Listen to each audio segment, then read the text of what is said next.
Alright, so we're in the garage. Bear with me how I explain this stuff until we get to the nitty-gritty of mixing everything. So these are all the tools we're going to need. At least these are all the tools that I need and what I use. So you get your items all set up. So we got our boxes, everything set up with the clay, and these are ready to go. Now what I also do is I get the spatulas out of Walmart. These are probably like a set of, I don't know, $4 or $5. I've been using these for a few years now. These are silicone. So when you mix the silicone with this silicone stuff, you have to wipe these off, because if you don't leave the silicone on there, it will bond to this and it makes it very messy and you got to throw them out. I learned that first when I was started doing all this. So this is actually my second set, but you know, as long as you got some paper towels after you mix it all, you wipe it off, clean it up, and you're good to go, and you can keep using it. So I also have these containers here. I get these off of eBay, get them in bulk. I use these a lot for whenever I mix resin, especially when I'm doing like, you know, generic bases and stuff. These are great because they have ounces and milliliters on the sides on here if you look it into the light. So you figure like, okay, I need 500 milliliter here, 500 milliliter here. You pour them together and everything's nice and even. So these are good to have. You get them in bulk. They're fairly cheap, so that works out pretty good. Right here, this is the mixing tool that I'll be using just to mix up the Mold-Max when I first open it up, and then the next day when I have to mix it again. I don't mix this with the hardener, I just mix this with the Mold-Max just to get it nice and soft, because from what I was told, that mold, supposedly some chemicals kind of seep to the bottom, and you got to kind of mix it all really well and get it nice taffy going. So, and then you get this at like Harbor Freight Tools for like, you know, $3 or $4, something like that. If you ever have one of their discounts, you get it even cheaper. I got a high power drill there. That works out great for this. You can use some, you know, screw drills that you use for like around the house that you plug into the wall.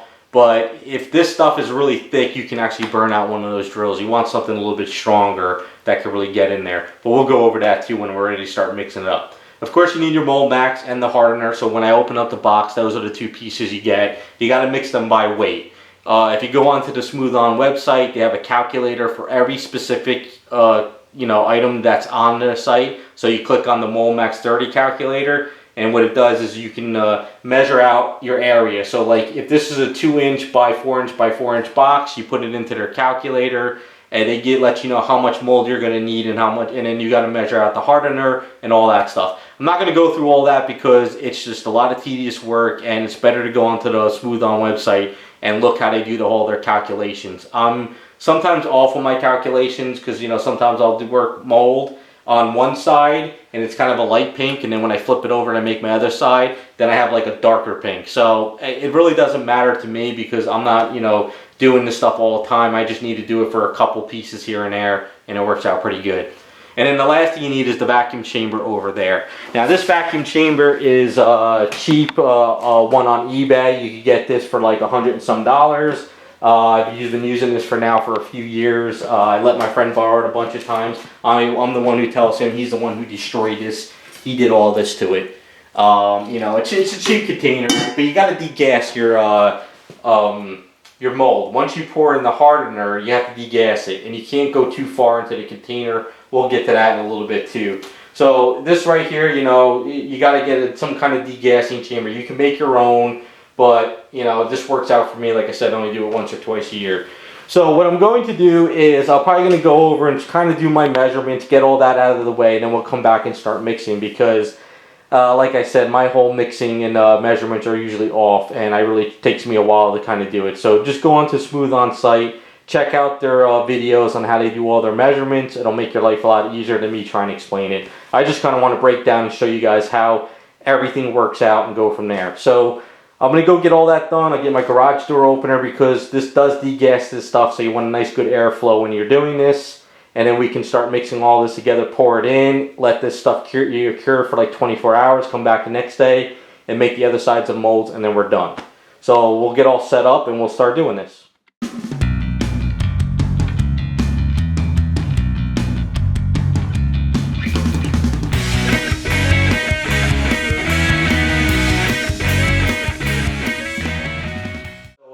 I pretty much got everything measured out. We're looking pretty good. So now we got to mix the hardener in with the mold, and then we got to mix it up really well, get it nice and good clean mixture, and then we got to degas it. You might want to go on YouTube or Smoth-On sites when they show degassing. You can see it a little bit better what happens. This window here is pretty much a mess. You're not really going to be able to show it. And this vacuum chamber is not the best in the world. So I got to kind of sit here and play with the nozzle so this stuff doesn't overfill all over the place and I lose it all. Because I don't have the biggest containers to fit into here. And like I said, my friend destroyed this anyway. So we're going to try to mix this up, show you that. We'll put it in there, and then we're going to kind of show you real quick how you degas it a little bit, but it's not really going to be super great. So all you have to do is really just throw this into here like so. I throw a little bit extra in only because you get kind of like a loss, I guess they say. And then you take this and you just start mixing this together. You know. Got to be careful. Don't like start splashing it around. You don't want it to like get into your eyes. You want to just start, you know, pretty much going in there and getting it. And then once you start really getting that liquid in there, I kind of try to get in there and just do it. Now, I'm pretty sure if you have a, you know, like a tool, like a drill or something, I'm sure all the guys who do this for a living know exactly what to do and have everything. So I just mix it by hand for now. So I just kind of sit here and just kind of keep just going like this. It's a good workout for the arms too. You get tired doing it. So I'm going to mix this up, and then it's going to take a little bit longer, and then what we'll do is we'll throw it in the degasser and start degassing it. So like when I get to the point where this starts degassing pretty well in this container where I don't need to sit there and watch it, what I do is I start mixing up my other container. So this way I can pop this out, pour this in, and then my other container is ready to be put into the gas chamber. Like I said, my friend actually got a bigger container. He said it's a life changer because he gets to work on bigger molds and everything, but this is smaller stuff. Alright, so I'm going to finish mixing this up. We'll come back and then we'll start doing the degassing. Okay, so we mixed it up pretty well and we put it in a container. Now, like I said, this is a pretty crappy vacuum chamber. I haven't used this in a couple months, so it's probably not working to the great capacity. So basically you just kick this on and hopefully everything is sealed up pretty well. Alright, so it's sealed up pretty well, and what it's starting to do inside, which you probably can't see, it's starting to bubble up. We'll try to get in a little bit closer. It's starting to come up. So what I have to do is I have to play with this container. So when it gets too high, like it's going to start to overflow real soon. So I got to kind of let some air out. And I got to keep toying with this one. Like I said, if I had a bigger container and a bigger stuff, it wouldn't overflow it, and I wouldn't have to worry about that. So that's why I can't overfill this. You know, so this is, like I said, it's a cheap container. But if you're not using much mold, it works out great. What's going to happen is, it's going to get to the point where it's going to start looking like a Freddy Krueger face in there, and it's going to start to sink downwards. And once it does that, that's when you kind of know you can walk away from it and start working on something else.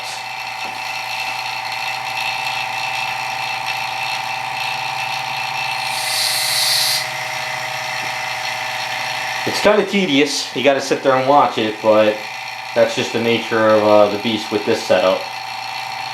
But it's a good starter kit. Alright, see now it's starting to really bubble up there. It's starting to kind of go downwards. So we're getting at the point now where it's going to start to look like a Freddy Krueger face. So what we'll do is we'll try to... It's kind of hard to see in there, but it's starting to go downwards. It's starting to look really funky. I mean, the main goal is you want to get to the point where there's so much gas taken out, it looks like pure like milk at the bottom with no bubbles. Now with this setup, I've never really gotten to that point yet, but I've gotten to the point where it comes out really smooth and works out.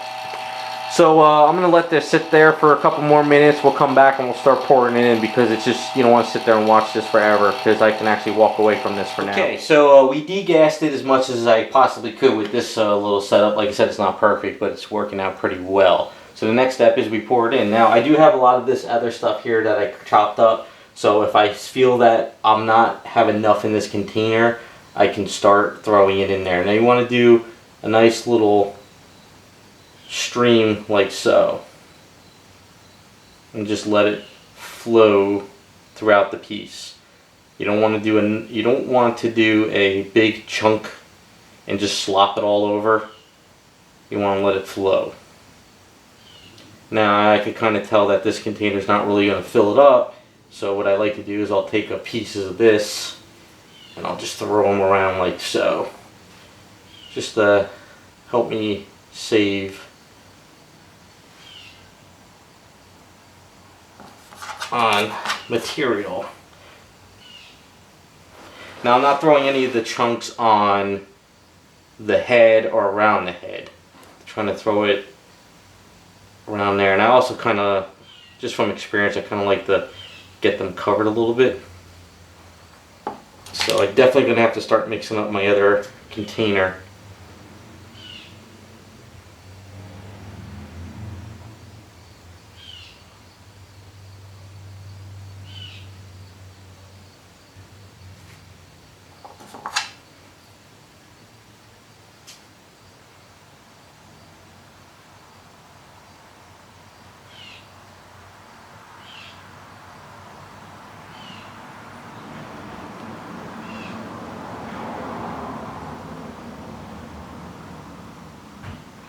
So when I get at this point, I grab this little container here and I try to squeeze this out a little bit more.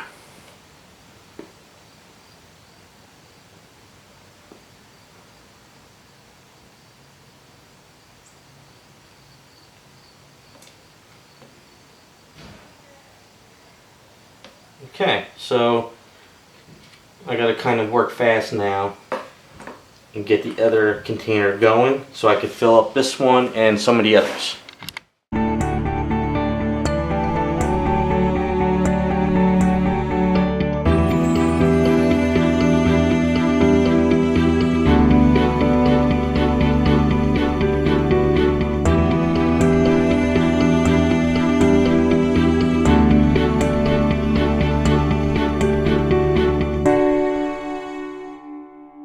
Okay, so the next step was bring everything into the studio. I don't like leaving any of this stuff in the garage overnight, only because in my garage will probably get way more moisture and probably won't cure as much as it will in the studio. So I bring everything in here, and this now just needs to cure for 24 hours. So I won't be able to touch these and make the other sides until tomorrow around 4:30, because I did these pretty late today because I was building the boxes most of the day and doing other random stuff. I wish I actually was able to do it in the morning, but it just didn't work out that way. So as you can see over here in this one, there's some bubbles coming out, only because this was the last one I was making, and what I needed to do was a couple filler pieces in there, otherwise I would have never had enough mold to throw in. That's why it's kind of good if you start molding and casting, you keep your old mold and you can use filler. If you just start out, sadly you won't have any of that, so you got to use as much mold as you possibly can to fill it, but if you keep molding and casting, you get a lot of the older stuff and you keep reusing it. Or if you know anyone that's molding and casting that's going to throw away some molds, you can grab theirs and you can kind of fill it up. So now we just wait for 24 hours. We can't do anything, we can't touch this, we just got to let it cure. But it gets that nice, mirror kind of sheen to it if you mix it up correctly, and it's nice and smooth, and it goes exactly with the level of the floor or shelf or whatever you have it on. So, you did it right. Like probably within the next hour or two, it will start to turn almost like soft jello. Probably in a couple more hours, by the end of the night, it'll be kind of starting to pretty much cure, but very, very soft. And then probably around that 24-hour mark by tomorrow, it really pretty much be durable, and you can pretty much start working on the other side. But yeah, so you just let this sit, and then next step is just tomorrow we start doing we do everything again, but on the other side. Okay, so it's been about 23 hours, so you can see it's pretty tough now. It's looking pretty good, and we can start going at it. So I figure by the time I put these pieces on, flip it over, take out the clay, get ready, we'll probably be at the 24-hour mark. So the reason why I say is to keep your extra pieces you cut off is you put them on the back like this. Now one of the reasons why I guess you do this is because if you take off the bottom piece there and you flip it over and this starts to wiggle and comes apart, then you might mess up the whole mold. So I don't know if a lot of guys do this, but I've seen some videos and my friend told me to do it this way. So just pretty much grab some tape and put it on this way like so.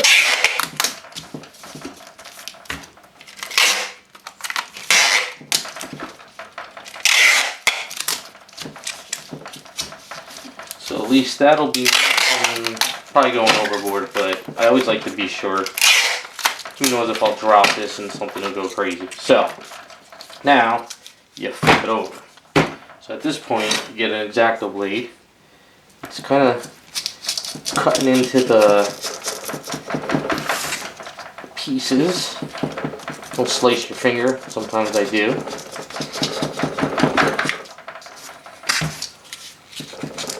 And if you start cutting into any of the glue, the hot glue areas, then it becomes really tough. So, we figure we'll slice a little bit right here. With a better X-Acto blade.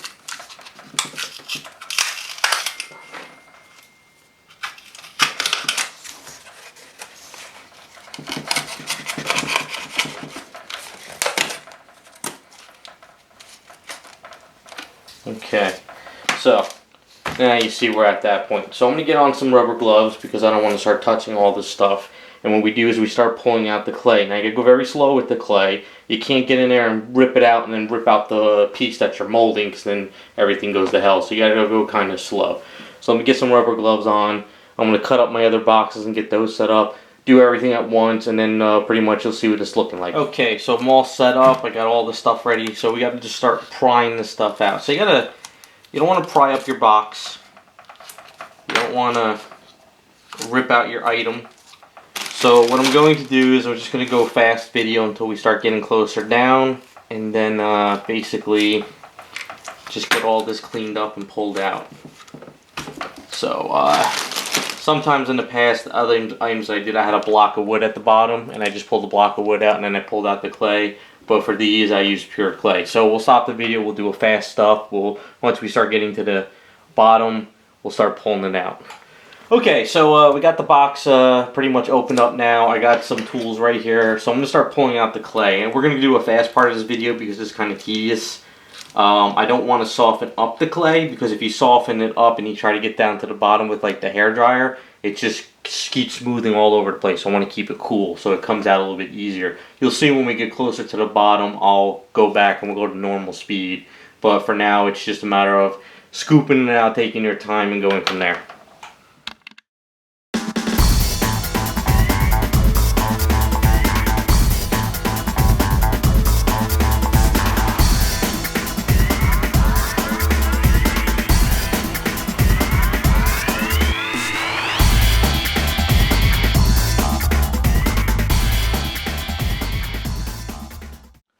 Okay, so it took a little bit, but we're getting to the point where you can kind of grab bigger chunks now.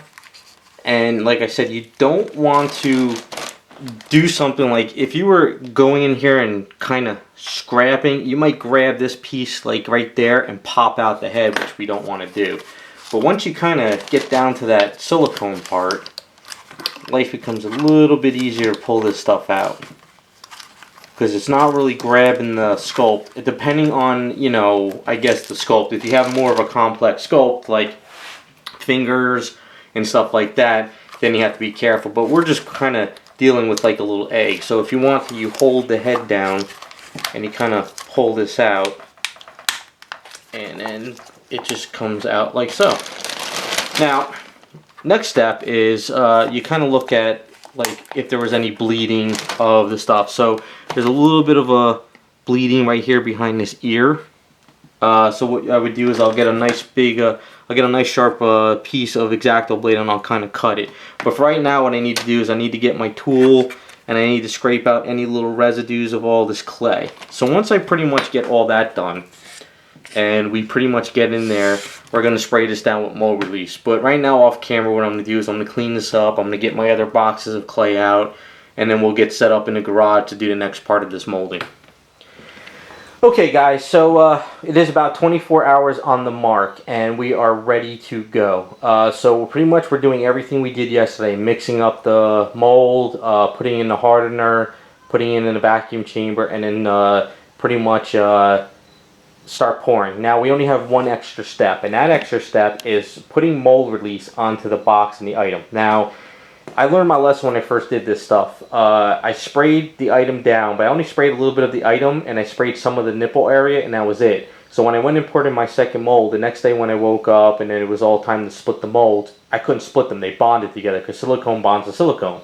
So therefore, what I learned is I had to cut the edging, and then it all came apart, but all my edging was messed up. So that was a lesson learned. My second lesson was when I sprayed the item down, it was a very hot day. I sprayed it down, and then I started doing all my mixing, and then when I poured in my mold, I guess what happened was a lot of that mold release kind of evaporated, and the next day it was very, very hard to get those pieces separated, but it did come separated. So now I know that what I like to do is go outside, spray the item down, and really get a nice good coating just when I'm ready to start pouring the mold. We're pretty much over the summer now, so it's fairly cool out. We're like at 76 degrees, 78 degrees, so we're at a good point. But if you're in like the 80s, 90s, I guess you got to be a little bit more careful. So real quick, what I'm going to do is I'm going to show you what this spray looks like. I'm not going to completely spray this down completely because I don't want all this spray coming back at me. I don't want to breathe it in, and I don't want to spray it all over the camera either. So what I'm going to do is I'm going to put the box a little bit over here, and I'll show you what the spray looks like. But when I'm ready to spray it, I'm going to actually go outside on the side of the house by the woods, and then what I'll do is I'll spray it down. So what we'll do is we'll just take this item, give you guys an idea, shake it up a little bit, and then it comes out like so. See? It comes out very spray like that. So I don't want to go crazy with it, but I would really like to do this outside. So I'll put a mask on, and you could smell it too. Like the smell from it, it smells almost like I guess if you go in an auto body shop and you smell a lot of spray can chemicals and stuff. So that's kind of like the smell of like maybe like a WD-40 type like can smell. So I don't like to do it in the garage because it lingers. I'd rather do it outside. So that's what we're going to do. So I'm going to get all this stuff mixed up. We'll come back in 24 hours when we're ready to split them. Because I really just want to move on these real fast, get them done. I don't want to sit here going back and forth with the camera. So we'll be back in 24 hours and we'll split these up and we'll start cutting the pour spouts.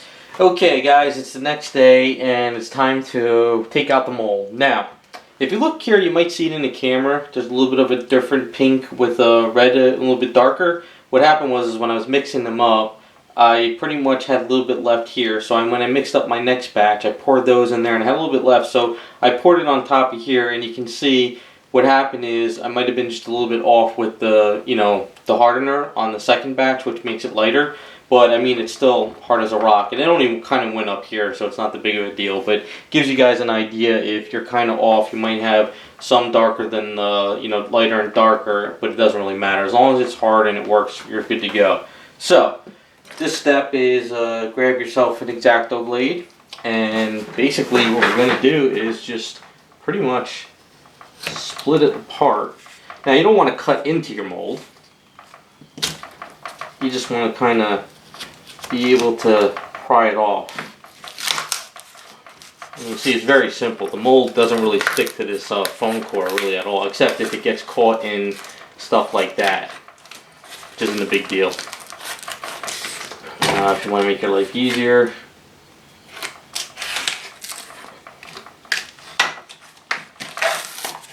okay, so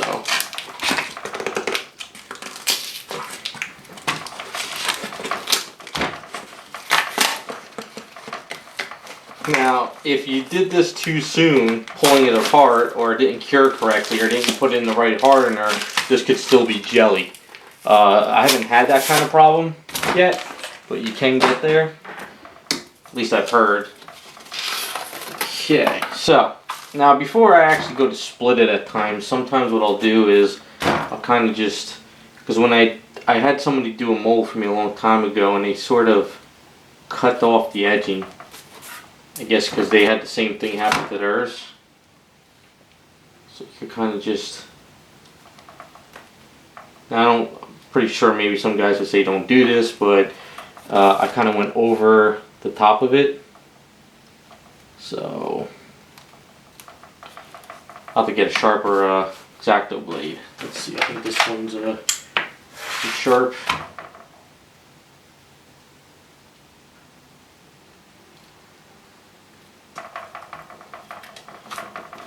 You can see this little floppiness here.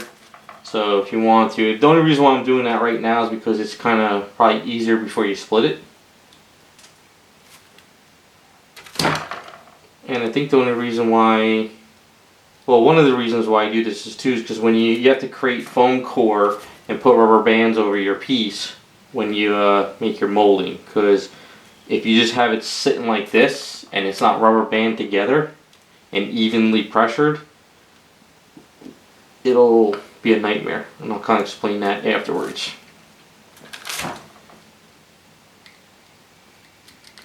This piece, this doesn't really want to cut too well.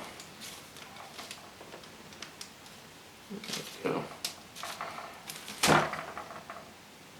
Of course, when I had somebody do me a mold, they were, I mean, I guess they've been doing it forever. Theirs was amazing. This mine's not perfect, but it's pretty much there. So the next step is splitting it. Now, as you can see, if you have enough of the mold release and everything's good, it splits pretty well.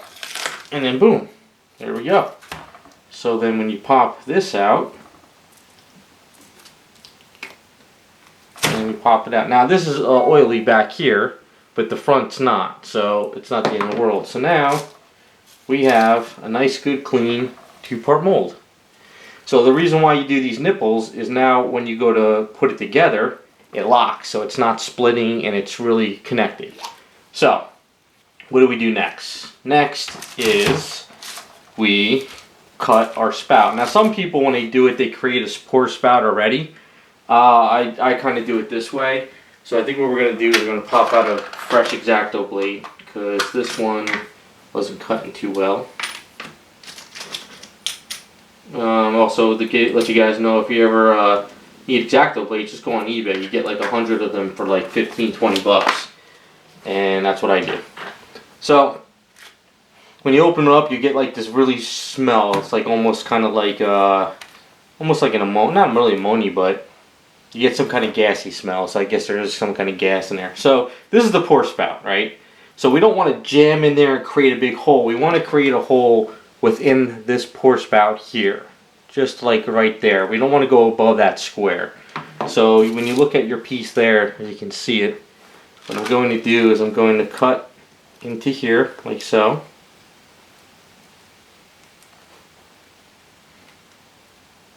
Because even if you overcut it and you make a mess, it's going to get sanded down anyway, because you got to sand it down to fit into the head key area. And then what you could do is you go on the side.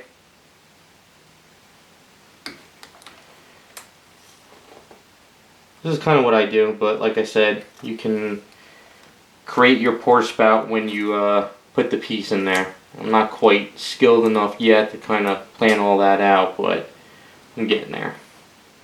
Only because the way I'm doing this right now, we have a little bit of extra stuff and the resin will kind of go into there. So far we have one little bit of a pour spout, okay? But it's not big enough. So what I'm going to do is with this side too, the same thing.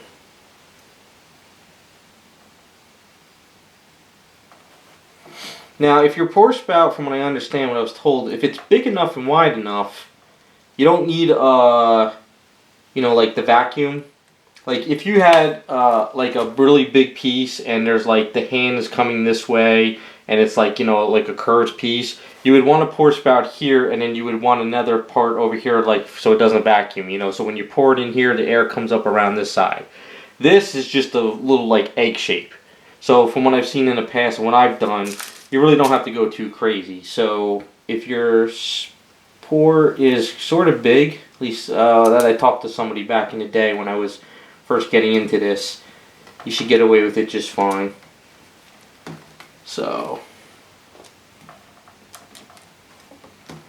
okay, so I try to keep the square in there, and I try to keep the square over here, but we have a nice good hole in there. So what I like to do now is, just for me, only because I'm still not completely perfect, kind of create a little funnel.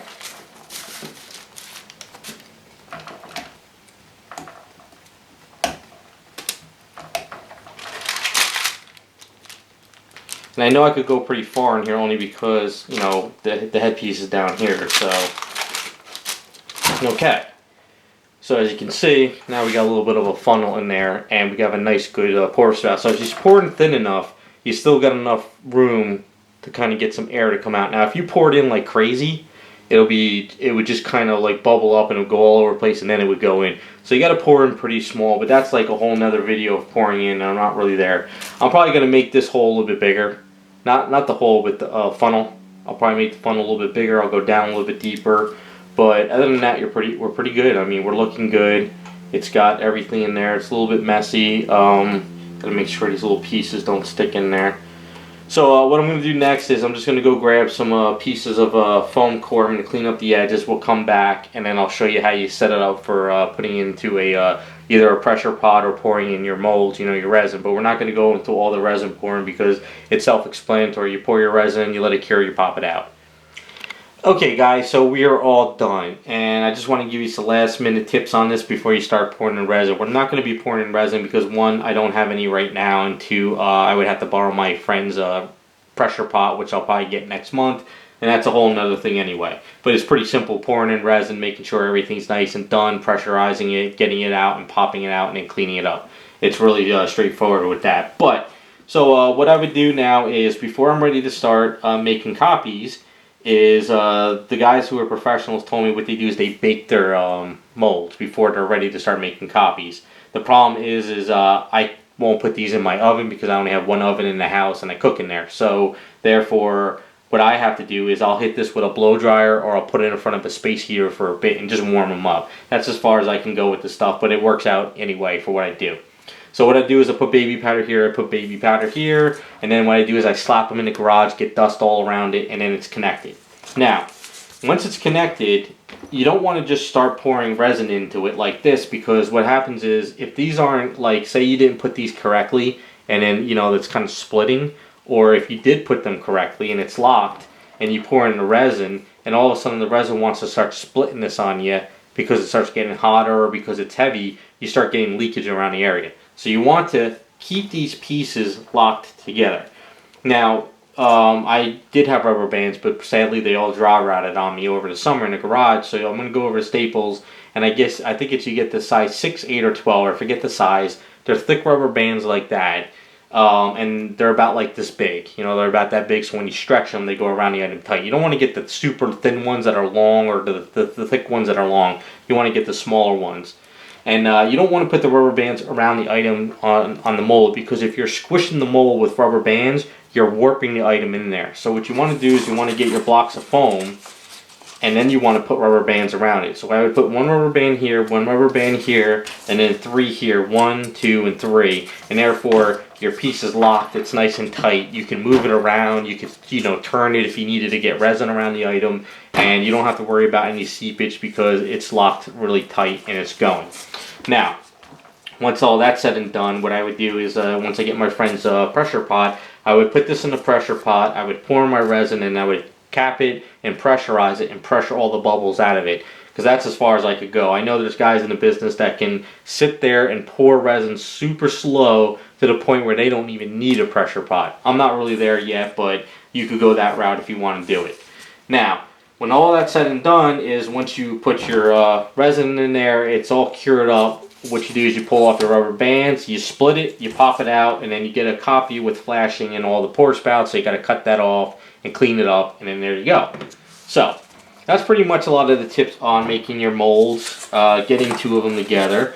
And then the last tip is, this one right here, I only need like 3 copies of this, because I got to design it where I don't know if I'm going to have like rope in this or under this, and so I need a couple copies just to design it for my own little project.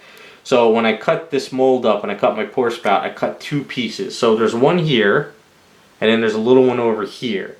So what's going to happen is when I pour my resin into this hole, that's the bigger one, it's going to come down here and it's going to push all the air out to this one. And then what will happen is both holes will all of a sudden fill up with resin, and therefore I know I got all the resin in here without any air bubbles. I also did it with these hair pieces too. There's 2 cuts over there, and then you can see there's 2 holes on top. Now, the two hair pieces are going to be trickier because this is a little bit more complex item because it's super thin. So what I'll do is I'll make my first copy, and then I'll probably, what will happen is when it's secured and I pull it out, I'll realize that maybe, you know, I got to get air into this hole over here, or I need to cut this a little bit thicker. Maybe I need to get this going around here. So I have to toy with the hair pieces a little bit more. But I know the head and these pieces should be straightforward and should work out pretty good. So there you go. That gives you guys an idea of what it costs, what's involved. You know, I did this stuff Saturday morning. I made my boxes in the morning.